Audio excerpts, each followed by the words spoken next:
Are you an African living in Japan? Do you have a story to share about your experiences in this fascinating country? Join Emmanuel Atrekun on One Africa, One World on JafriQ Radio, the program that connects Africans in Japan and shares their unique stories, from immigration issues to cultural shocks and from racial challenges to unforgettable moments. We will explore it all. Tune in every fortnight to hear inspiring, thought-provoking, and sometimes humorous conversations about life as an African in Japan. Don't miss One Africa, One World on JafriQ Radio, the voice of Africans in Japan. Today is a very special edition of the One Africa, One World series. This episode is going to blow you because you have a very, very special person to speak to. A man who knows it well, who has been through a lot. And he's crossed a lot of errors in Japan. Free technology and a lot of things. He's experienced everything. He's a man that I call a big man. He's a lover of sports. He knows everything inside out. In the previous episode, we went to Kenya and we've been to Lagos. Today, we are going home. So you should be excited. When I talk about home, you should know what I'm talking about. We are going to Ghana. And we are going to speak to a big man. He's one of the pioneers in Japan. Those who came here before Japan became Japan. And he's been through the many phases of things that has happened in Japan. Today, my special guest on the One Africa, One World series is Mr. Benjamin Atuobeng. In fact, I call him Atuobeng. In fact, I call him Chairman because he is a founder and the chairman of the Ghanaian Residents Association of Japan in Osaka. He's the chairman, a founding member of the association. Mr. Benjamin Atuobeng is my special guest on the One Africa, One World episode. Don't forget, today we are not doing virtual, we are doing live, or we have gone outdoor to speak to this special guest, Mr. Benjamin Atuobeng. Welcome to the very refined, innovative One Africa, One World series. We are happy to have you. Thank you. In fact, you are the first Ghanaian to speak on this episode. So we are very, very excited to have you on the show. Thank you, and I'm excited to be on the show as well. Thank you very much for honoring our invitation. We know that you are a man who cuts across a lot of things. A man who is delved into a lot of things in terms of knowledge, in terms of everything Japan, right? You know Japan inside out. And can you please share with us how or when your journey in Japan began? Thank you once again, and that is way back. That is really way back. Actually, it was my uncle, Johnny, who was here. He's now in the States, and he came to visit us in UK. Actually, I was in UK, and then London, and then he invited me to come over on a holiday. Okay. So that was way back 1998. 1998. Wow. 1998. I was in junior high school back then, and now I have gray hair. Okay. So August, May, June, somewhere around that. So when I came, I was marveled. I was impressed. About everything, basically, the people, the technology, the culture, everything. Actually, it was interesting. It was interesting. So instead of staying 3 months, I went to the States. I went to America and came back again, and then extended my actually it was a tourist visa then. So I extended my tourist visa. That is all how I came back. Way back in 1988. Okay. Wow. So 1998 till now is close to, we are just 3 years away to hit 3 decades. Exactly. 3 You're decades. right. So that's quite impressive. Which means that you came here either just before or just after the economic boom had started in Japan. So actually, when I came here, the people I came to meet, like my uncle and some of the elders, Steve and when I say Steve, I'm talking about Mensvik. Mensvik Hotel. Mensvik Hotel in Ghana, yeah. And many others, that they were here prior to me coming, actually, told me that it's dying out, Oh. But I was seeing that it was really booming. It was booming, but they said it was dying out. They said it was even actually before was better than the time I came. Oh. But when I came, it was booming. It was booming. So where in Ghana do you really come from? When someone is watching you in Ghana, in Accra or in Kumasi or somewhere in the eastern region, and who is wondering, where is this knowledgeable man? Where does he come from? Actually, I come from Achimte-Chimang, the eastern region. The eastern region. Both parents are from the same village. Okay. And then my father was actually the chief accountant based in Tema, chief accountant of Tema Textiles Limited. Oh, okay. TTO. Oh. Yeah? Yeah. So we were based in Tema, and then due to his job, he had to travel to UK to further his education as well as his job. That is how come we moved to the UK, to London, and then that is how come. Apart from the United States, apart from the UK and Japan, which other countries have you experienced? Let me use that. Well, my traveling experience has been vast. Dubai, most of them has been touring the places about, But as to live or really experience the country, then you talk about America, New York, and then and Japan. Okay. And then obviously where I was based in London. In London. Well, I mostly ask this question. Before you came to Japan, you had an impression of Japan, how you perceive Japan, right? So for me, before I came to Japan, I had already experienced Japan because of my boss. Okay. My first obento that I ate was not in Japan. I ate it in Ghana. Okay. And I remember. So you didn't come from Ghana to Japan direct, as you've earlier explained. You came from the UK. So how did you perceive Japan? Did you have a preconceived mindset? Did you have any knowledge of Japan? Have you experienced Japanese before in the UK or wherever you've traveled to? Or was it things that your brother told you about Japan that piqued your interest to travel to Japan? What was your impression about Japan before you traveled there? That's a pretty good question. I actually was young and then naive-minded person then, I guess. Okay. Because I didn't have any sort of preconceived mind about Japanese or Japan as a whole country, All I mean that is where the technology comes from, If you want anything high-tech, it's coming from Japan. That is all I really know. So I was very much, what do you say? Just to come and see how Japan it is, So you wanted to experience. Yeah, I wanted to experience it firsthand, So when I had the invitation from my uncle, I wasted no time to honor it. I just got on the plane and then I honored it and I came here. Okay, so we are talking about 1998.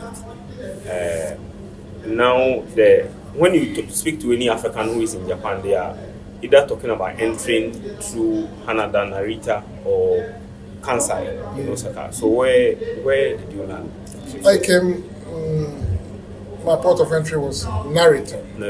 Tokyo. Yeah. So my uncle picked me up with his then friend, and And not forgotten to highlight the fact that my senior brother, was already here, who also, may his soul rest in peace, has passed away. But it was a good thing to have your uncle and your senior brother. So it was not like that hassle that people had to go through without knowing anybody. I came in, I was happily resting in a beautiful home already. So unlike some of us, or like someone in Africa, who perhaps traveled to Japan. Japan was his first country that he traveled outside of Africa, or maybe even out of his country in Africa. So they come to, whether in Japan or anywhere in the world, and then they are shocked. Wow, what was your immediate cultural shock? Yes, we know that you're already in the advanced world in the UK, in the US, but Japan has always been a different culture altogether compared to what you find in the West. So what was your immediate cultural shock? The moment you entered Narita in Tokyo and you said, no, this is different from what I used to see in the UK or in the USA. Actually, my first cultural shock happened on the plane, because I was offered my food with the chopsticks, actually, and Ohashi, really didn't know how to get around it, So that was alone was a shock, Which airline was that? It was British Airways. British Airways. Yes, but flying from UK to Japan, they would serve you this Japanese food. Yeah, obento. Well, would you call it obento? But the flight that was not actually obento, but the flight, the food that is served in the flight, And then the side, instead of fork or a spoon or whatever it was. They give you the waribashi and you didn't know how to get around it. Yeah. Oh, so that was. You didn't even get down before you were on the flight. Yeah. Okay. So, but when I got here, everything was uniform. Everybody was in the queue. The place was so neat and marvelous. So it was surprising. And then getting home, and then after a few days, you would see that the people are really respectfully caring about the surroundings, and then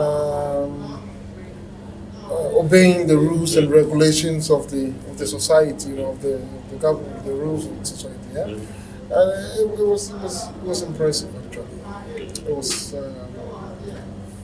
something that I admired, compared to UK or even way back home in Ghana. And then also, before I came here, I was driving back home in UK, and then it was not really safe to keep certain things in your car, like your jacket, or then especially in Ghana, the face off of your sound system. If you leave stuff like that in your car, you'll come back.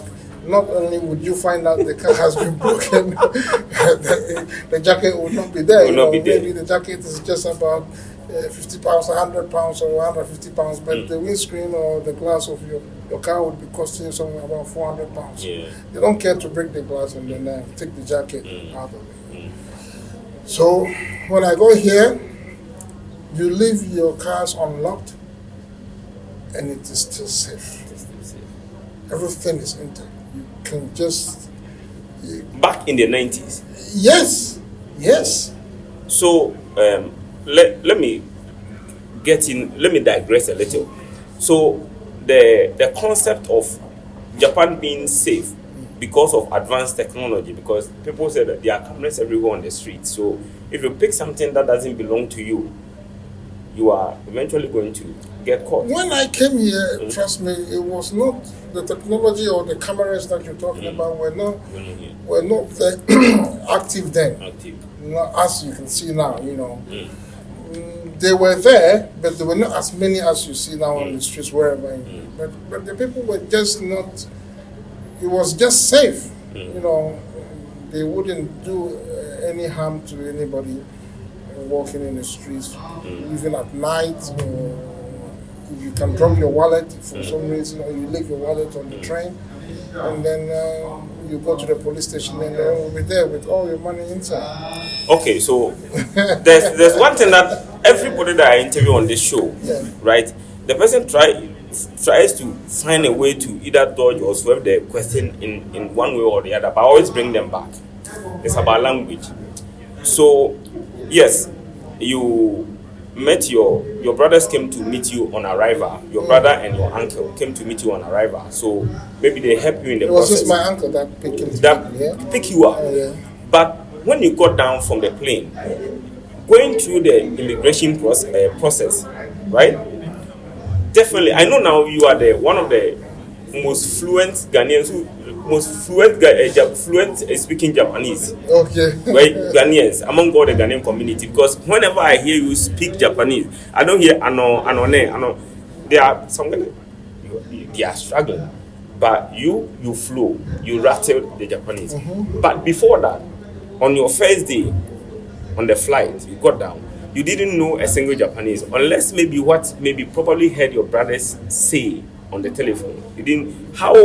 How did you manage then the whole language conversation? Like before your your uncle finally saw you and said, "Oh, Benjamin, this is you.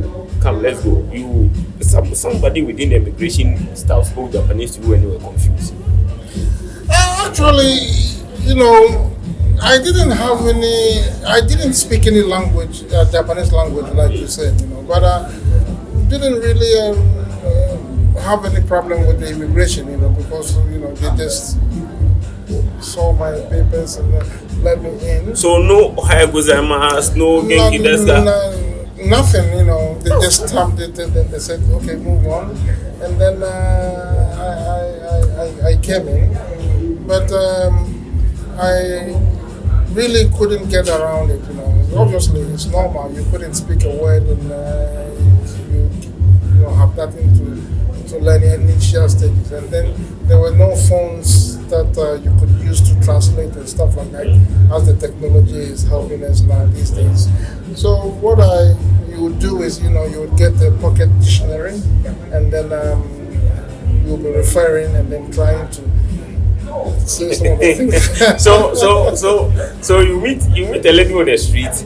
You want to talk to the lady. Yeah. The lady says something you don't understand. You don't have to go and refer to your pocket dictionary and then trying to read the Romaji. Yeah. What it actually means, and then you communicate. And then you doing the sign language.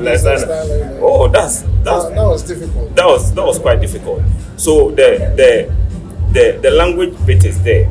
But what was your first, apart from your experience with the waribashi on the flight, your first Japanese food, and how did the taste go? But I know a Ghanaian from the eastern region, from Achim Techima, you want your food spicy, who has been eating fufu and pembre and nobru and all that, and suddenly I know that yes, you have the Western taste. But you come to Japan and they give you some sushi or some food. Yeah. There might some food that you are not really used to. So how did you cook with the food in Japanese food? Don't say, oh, because my uncle and my brother, they were preparing Ghanaian food for me. The Japanese food. How did you cook with that? It was difficult. Actually, initially, I didn't like the food. I didn't like even the bento or the onigiri or whatever, because there was no that taste that I was used to. And there is nothing like that. So the Japanese food was really not something that I had easy with. But with time, I get to like them because that is all that you can eat. You have to survive. What's your worst experience with the Japanese food? The sushi. What happened? What happened with the sushi? Obviously, a lady invited me out, and then, we went to the restaurant, and then she thought I'm okay with the sushi. And when I was also so happy to go out, We got there, and then the food was served fresh. The fish was there, everything. I said, God damn, what is this? And then I said, yeah, this is sushi. And she was just enjoying it, And when I tried to test it, though, I started pulling out and everything. Carol. Yeah. It wasn't pleasant at all. I was rushed to the toilet. And then when I came back, even the following day or two, I started having some stomach upsets and stuff like that. That was the worst experience. Oh. And so this was in your very first early stages. The early stages. Wow. So you've crossed there with the header with the food and language. How did you integrate into the Japanese society? I know that your relations here help you to do that, but how did you do that on your own? Actually, both my uncle and my brother were in business. My uncle was in multiple business, club business, clothing business, record business, and then my brother was in clothing business. So I spent most of the time in my brother's shop. And that is how I started picking up the language. The language. Because every day someone would come to the shop, trying to buy something. Even though I couldn't, I would be there listening to how they convince the person to buy the stuff. So listening to them, and then the gestures and the tonation and stuff like that. And when the people are also responding or saying stuff, I think I am a little bit fast learner in terms of languages. So, in terms of everything. Yeah. Because you were shark. When I say you are knowledgeable, you are shark. You are IT shark. You are everything. So I picked up the language from there, and that is sort of a street life talk. It wasn't, most of the things that you learn then are not really official, the formal polite way to say it. But it got you there. It will get you somewhere. So like broken Japanese. Yeah, street language. Yeah. So that is how, and then you find out that most of the time when I come up and come to open the shop, there will be nobody there, just myself. And then the customer will walk in, and then I will be able to convince the customer to buy stuff. And when they come, or my colleagues or my brother comes back, they'll be surprised. I've sold a couple of items. How did you manage? How did you tell them? How did you do that? And they were like, "You're sharp, like you're saying." Yeah.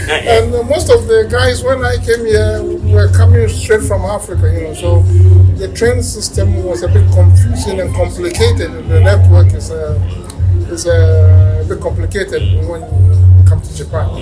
So, but it was quite easy for me. Didn't find it that complicated because I was not really coming from Ghana. I lived in London, so it was a bit easy. So I quite remember we left certain things, some stuff back home. And my brother was like, I need to go back. I said, I can go and pick it. He said, no, you. I said, what are you talking about? I'll go and bring it. To travel from Shibuya to where my brother was living was about 45 minutes train ride. Yeah, and you have to change about 3 or 4 trains to get to that destination. And which is quite difficult for normal. Being here after 3 days or 4 days was unbelievable to them, But I went there and I came back with the items, and they were really surprised. I said, it's normal. You came here in the late 90s. Who were some of the? I know you are not part of the pioneers, but there are people who came here in the 80s. Well, yes, my uncle. Yes, they are there. But in terms of your contemporaries, who were some of them, and how did you grow in the time? Because there's also another interesting question I'll ask you, but I want to know how you mingled around the Ghanaian community at the time, like I said, your contemporaries, and then the kind of things that interest you at the time? When I came, I had a couple of friends, really good ones, and I don't hear from them these days. I don't even know what they were about, like OPP, that was working with my brother. It was a nice friend. And then I also met Charlie. There was one guy who's been here, very good brother of mine, Charlie. And then a couple of guys, they were really nice to me. And we were living together. Justice, he's also rest in peace, he's also passed away. Yeah, I came to meet this with friends. And then Nana Jehu, and a lot of guys, George. Yeah. I met George way back in Osaka. In Osaka? Yeah. Oh, okay. I was in Osaka, Tokyo for just about 6 months. And I went back, and I came again. And then just after a month, I went to Osaka. So in the early stages, I was in Tokyo, but I went to Osaka. So, like you earlier mentioned, so it was the era before smartphones. Yeah. Right. So I learned it was the time that phone booths were all over in town. And when I mentioned phone booth, I see that the smile is already showing up on your face. Yeah. I learned that there was a very intelligent, smart way that people used to, dribble the system small. I really used it a lot, This is it Pakistanis or no? I think it was the Pakistanis. I don't know how they do it, but they use telephone cards. They split it into two and join it the other way around, and the machine still picks it up. I don't know how to do it, and they sell a bunch of this. Iranians. Iranians, yeah, thank you, yeah. They sell a bunch of this like for 1,000 yen. And then when you go into the telephone booth, you slot the first card and you dial your international code and it calls outside. And as you're talking, you'll be flipping the other cards, So the call continues. The call continues for free, basically. But they saw that they were losing the telecommunication systems. They found out that, and they changed their system, so the cards were not working anymore. Okay. You can buy a bunch and then you go there and all of it will not work. So that means you've lost all your 1,000. Your 1,000 yeah. So, was there any point that you got into trouble with I don't want to say police, but going to use that, and then maybe someone figured out that what this guy is using to make this thing is not, make your voice not genuine, and then you have to. Yeah, that's a good question. Basically, personally, I didn't experience anything like that. But yes, the news was going around that the police were catching people who were doing that. When they see you standing in the phone booth for a very long time, yeah, they approach you and then they look the cards that you're using to make the phone calls, and then they arrest you. But I was. Oh, you were not engaged in that sort of things. I know you are a sharp guy, smart man, who will not get involved in those things. Yeah. But it was a popular. That's why I asked you about your contemporaries, So I mean that was way back then. Moving on, I think that you will be one of the best guests on this platform or on this show to tell us what do you think are the significant changes that Japan has experienced from the late 90s or from the mid 90s or from the early 90s before you came to what you experienced and what we are experiencing in 2025. What are some of the significant changes that you say, you can sit back and say, when I came to Japan 28 years ago, 28 years ago, things were not like this. They weren't. It has either gotten better or it has gotten worse. I want you to chronicle those things for us. We are very much interested in it. Oh, I see. That's a good question as well. Actually, My first point I would like to raise in terms of the significant changes is the integration of foreigners in Japan now, because many foreigners are residing here officially, and then being part of the G8, I think to get there they had to incorporate a lot of things that would help foreigners that come to either stay or visit Japan. So when we came initially, there was no English translation of anything. Okay. All the signboards were just typical Japanese. And it was either kanji or katakana or... That's it, yeah. It's Japanese, yeah. So you can't read it. You don't know. You have to get someone to show you. Even the police cars didn't have police written on it. It's just case of that. In kanji? Yeah, in kanji, yeah. Even it's Tokyo case is Tokyo, case in kanji, yeah. So even if you see a police car and you can't read, you don't know, you don't, just the color that you can use to identify. The color of the car or the car that you can tell is a police car, but you wouldn't know which prefecture that police car is coming from. But even now you wouldn't know, but now it's written police on it, just like any other country that you go. And then all the signboards now has whatever is written in Japanese is also literally written in English underneath. When you go to the train stations, all the train stations have English by languages. They have the Japanese language and then the English language written as well. That wasn't there. That wasn't there. So that was a significant change, because now you sit in a dencha, right? And then there are communication in Japanese language, Chinese, English, and I think one other language, Korean. So which from what you are saying, the Japanese society has or is trying to become more receptive to foreign. They've incorporated a lot of foreign ideas. Even if you buy gadgets now, then the gadgets were not as compared to now. But whatever you buy, you are sure you're not going to get a Japanese. You're not going to get an English version. Strictly Japanese. Everything Japanese. Strictly Japanese. But now, basically everything that you buy, there is a menu that... Life was very difficult. It was really difficult then. Because if it was in kanji or katakana or hiragana, you don't have a smartphone to even translate and read what you mean. If you can't read Finnish and you don't understand the language, a Japanese comes to read for you. He or she cannot speak English, so you are basically stranded. Maybe you use sign language to communicate. Yes. At this point, we want to go for a quick commercial break to acknowledge our sponsors. We will be right back after this short break. Afei na grone beye de.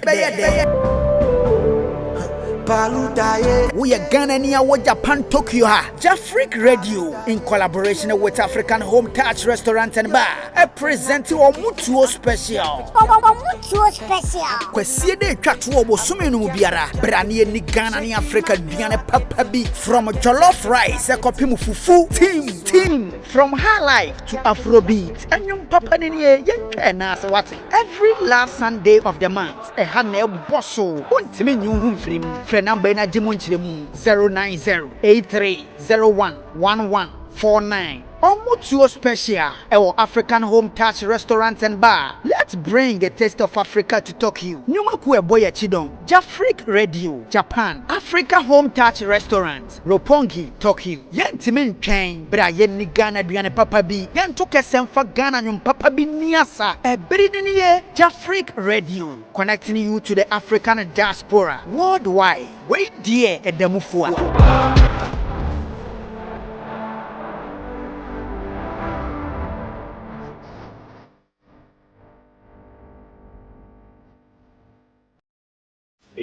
You mentioned your experience with or what you think has changed about Japan from the period that you were here till now, and you said that the Japanese society has grown more receptive of foreigners and trying to integrate foreign cultures, and cultures here I'm referring to language, in terms of food, in terms of a lot of things into Japan. Apart from these things, what are some of the significant things that you think has changed within the period that you have been here? A lot has changed, actually. When I first, initially, or when I first came around, you wouldn't be able to just go into places, they would say, Gajin Dame, you cannot rent an apartment easily like that. Guy Kukujin? Dame, yeah. Yeah, Guy Kukujin or just Gajin? Whichever. Whichever. Guy Kukujin or Gajin, all of them. So this guy? Yeah. And so but now it's not like that, That has also changed a lot.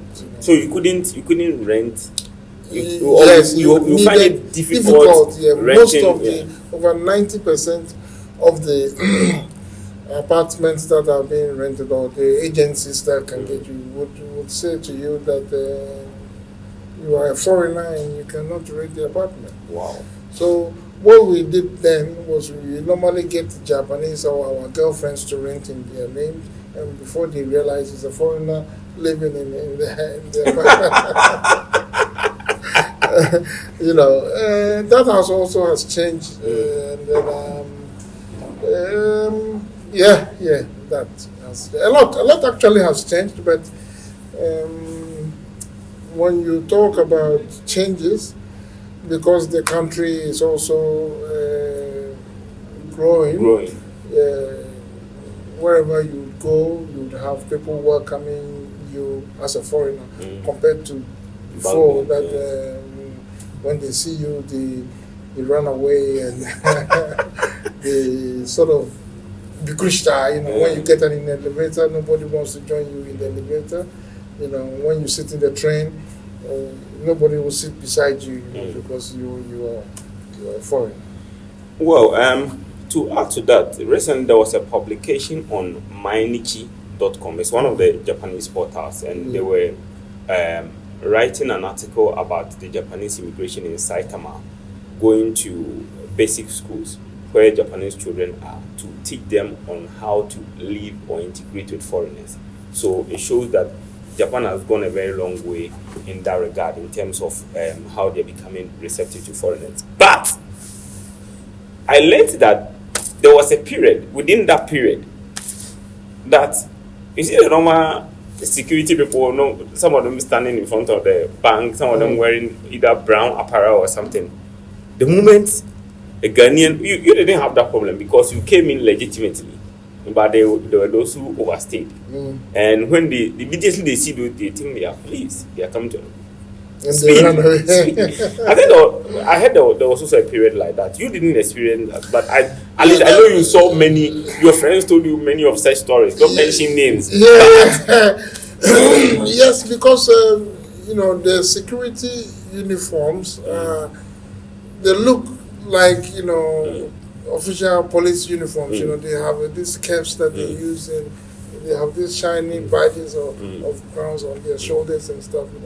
So when you see them and you are, you being illegal or overstayed, you would obviously think that they are looking for you, or they're policemen looking for you. So you have to find a place to what's yourself. What's the funniest story a friend or a Ghanaian ever told you about such encounter? I don't. You are not allowed to mention the name of the person.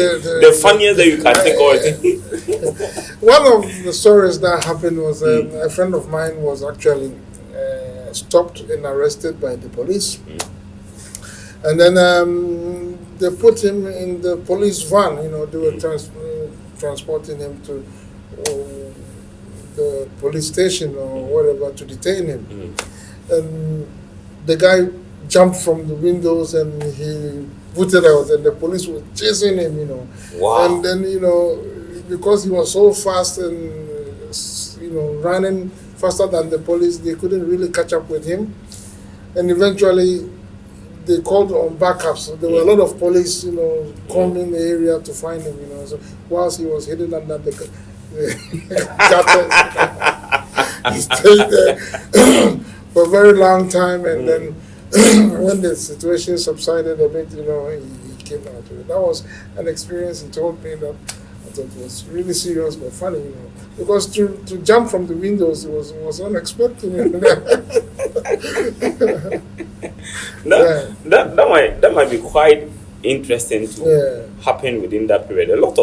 I hear a lot of stories very interesting stories that happened during the period.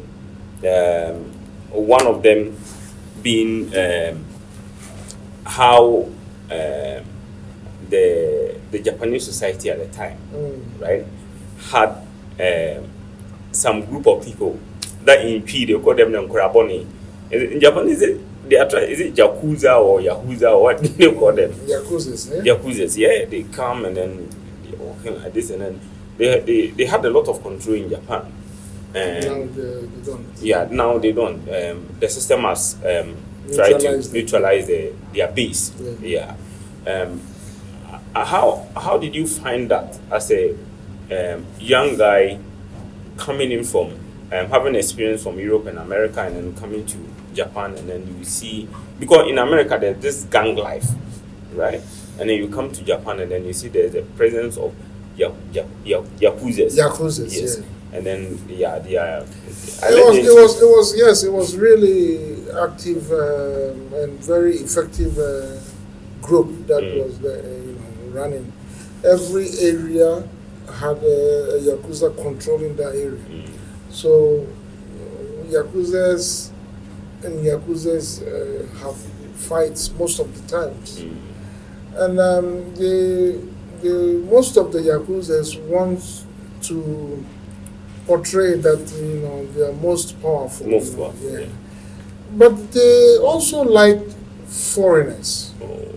So if you are a foreigner and you are a bit stout or big, they want to bring you. They want to bring you in, yes. And then you don't get into their business.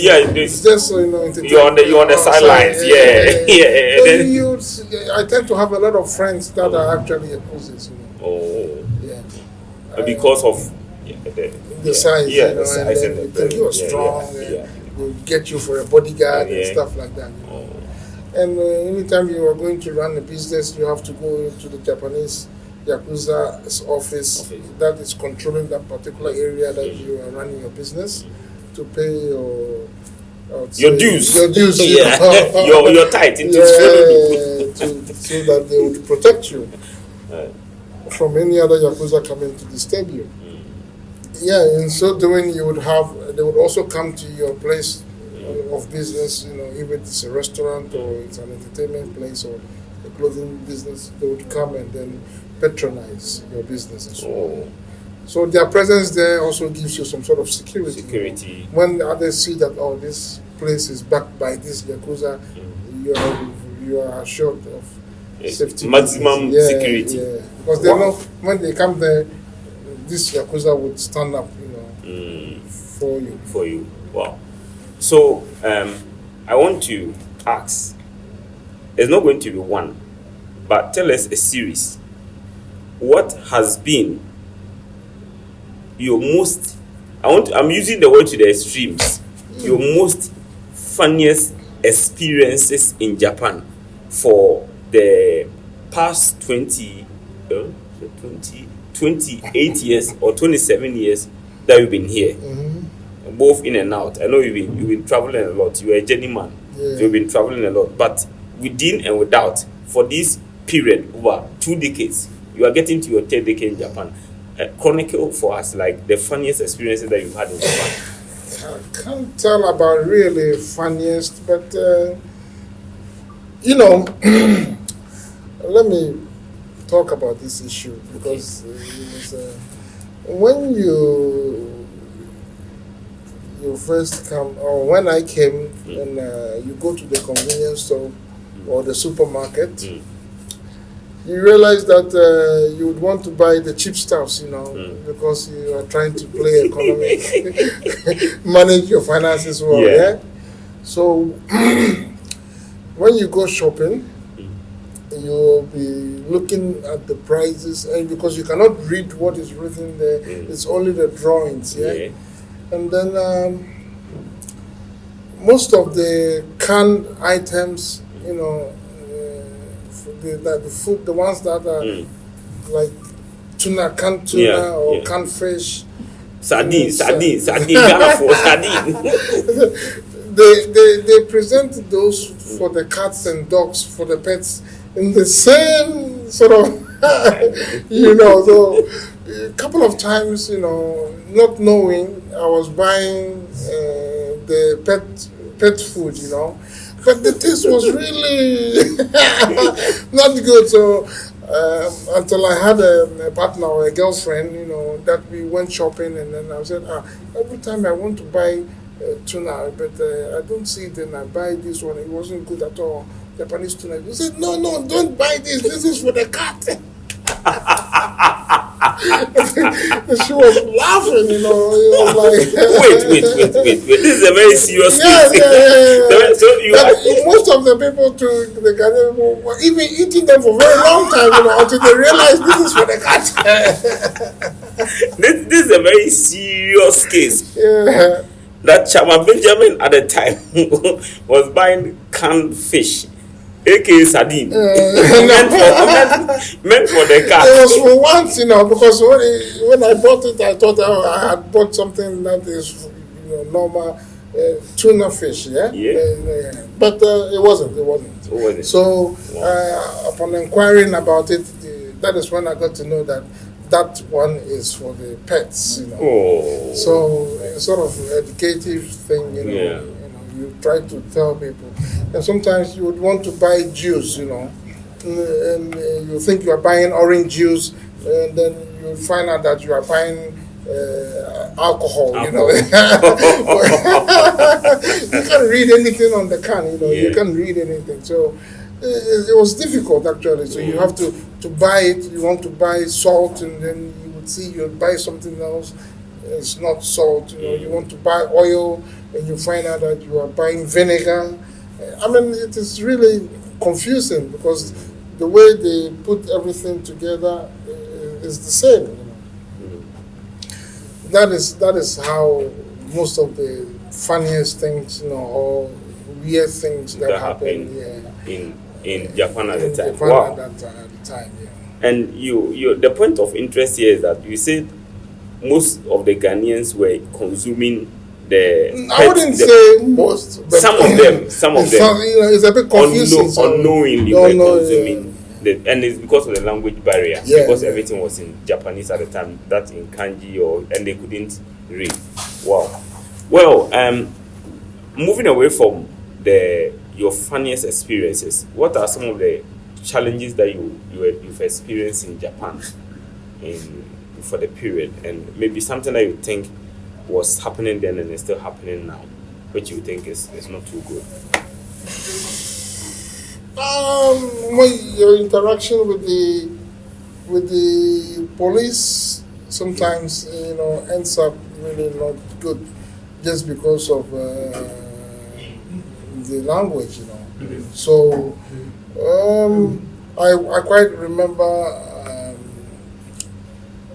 I was driving, and I had this overspeed camera, and I went to the police, and for them to just deal with my case, something that takes about 5-10 minutes, and you are out of the place.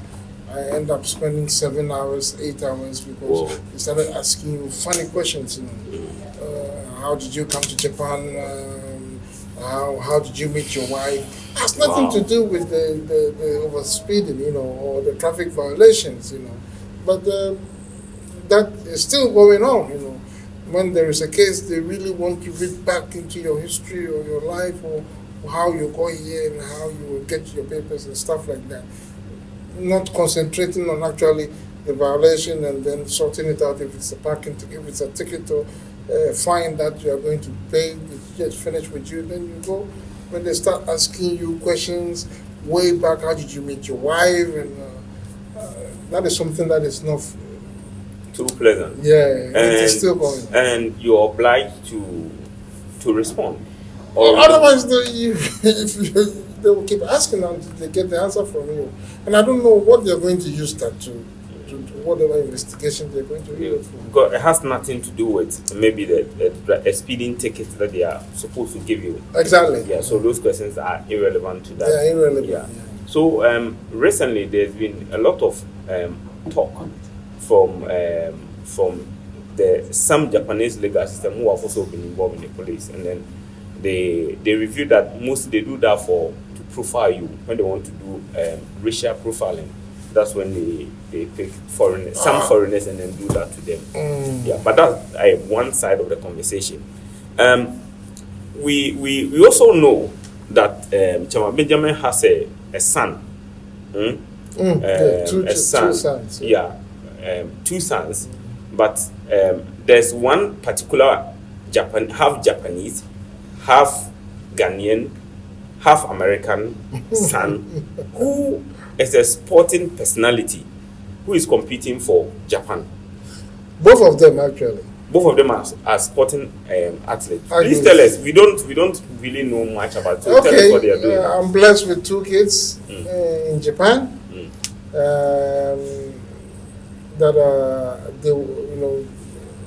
We had them in the States. They were born in America, so they're Americans, and they are, because of their mother, they are also Japanese, and they are Ghanaians. So Ghanaian, Japanese, American, yeah. But they've grown up. The eldest, Jason, is now 23 years. Wow. And he's active shot putter, athlete. Yeah, shot put. Yeah, and then Andrew is now in the university, first year, and he's the current high school record holder for hammer throw. Yeah, Jason is also the record holder at the high school. For Japan? For Japan, yeah. Wow. So, you know that at the beginning of the interview, during the intro, when I said that we are going to speak to a man who is fully packed, he has 2 sons. Both of them are national, not just record holders, Japanese national record holders. That's quite impressive. Yeah. And we learned that very soon, one of them is going to compete in an event in the United States. Next year, Oregon, yeah? Oregon. Junior Olympics. Junior Olympics, yeah? World title program, yeah. Wow. That's quite promising. That is quite promising. He's qualified to represent Japan in that competition. Are you going to be there? I'll be there. I'll be in the States. Wow. To cheer him up. So how do you feel? Because I watched Zion Suzuki keep the pose for the Japan in the Blue Samurai. Is half Ghanaian. Yeah, Both born in the United States. Same as you. So I really wanted to speak to a Ghanaian parent of a Japanese national who is doing sport, because my mainstay, my background is a sport journalist. So I want to speak to a father or a mother of a person like Zion Suzuki or your son, and really want to know how you feel during such moments when you see that your son or your daughter is performing a sport for Japan, knowing maybe you sit back maybe 20, 30, 25 years ago, or that maybe the toys and the effort you put in to get the child up to that level, and then seeing the child blossom at such a big stage where the entire world is watching your son or your daughter, and then how is that feeling? Special. Surreal. It's unimaginable.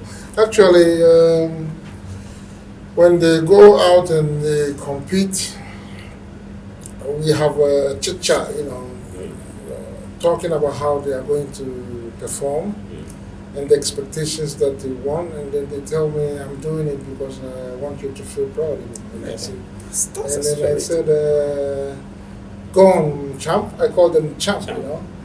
Get it for me, please. And then they go and they come by with this impressive records.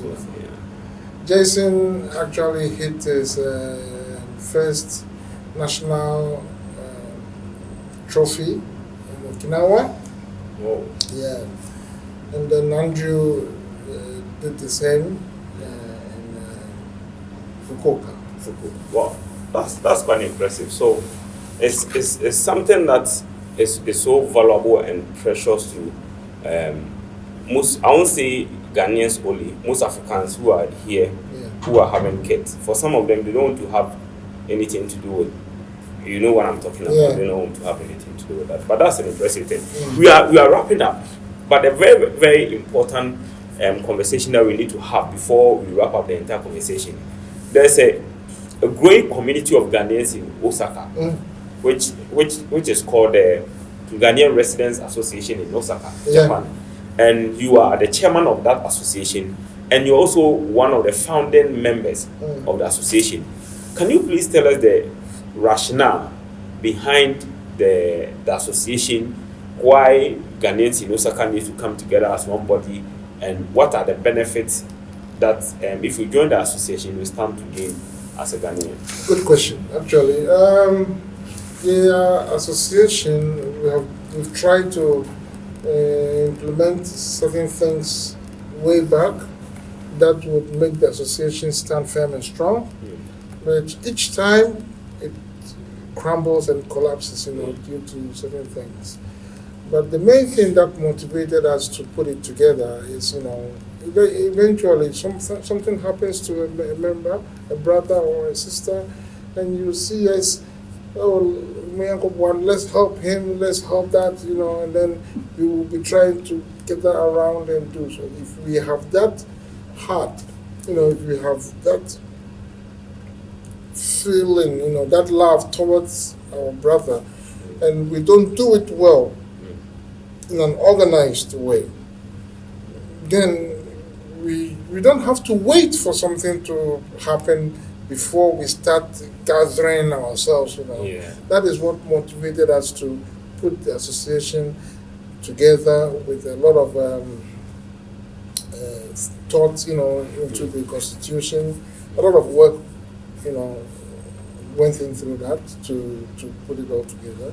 And thank God it is. I understand the Ghana ambassador to Japan has expressed her backing for the association. She's even paid a visit to the Yes. What's the membership size of the association? Actually, it keeps growing. At the moment, out of about 150 Ghanaians or 200 Ghanaians in Osaka. There are about 200 Ghanaians in Osaka. I guess so, or even more. Yeah, okay. Because if you go out to Kansai, if you make it broader, then you have a huge number of Ghanaians. But if you just make it Osaka, then you would.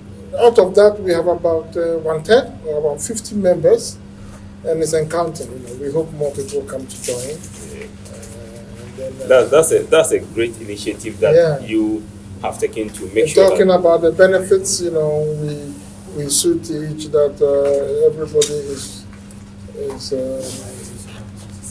watched over. You keep watch over your brother. We call each other. If someone loses his job, we try to help the person.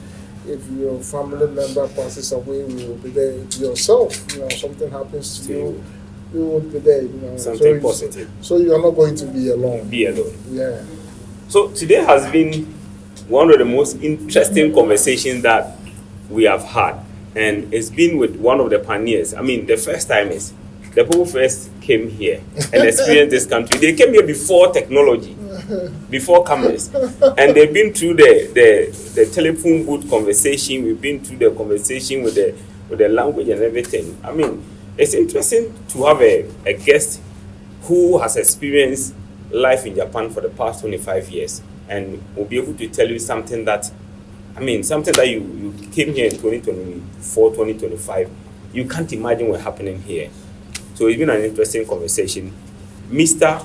Benjamin Atuobeng has been my guest on the One Africa, One World show. He's the chairman for the Ghana Residents Association in Osaka. He's the chairman and one of the founding members. Until we come away once again, this has been JafriQ Radio's innovative One Africa, One World show. Don't forget to hit us the like button on Facebook, on Instagram, and subscribe to our channel on YouTube for more exclusive content on JafriQ Radio. Until we meet again, I'm your regular host, Emmanuel Atuobeng. Thank you. Okay, thank you.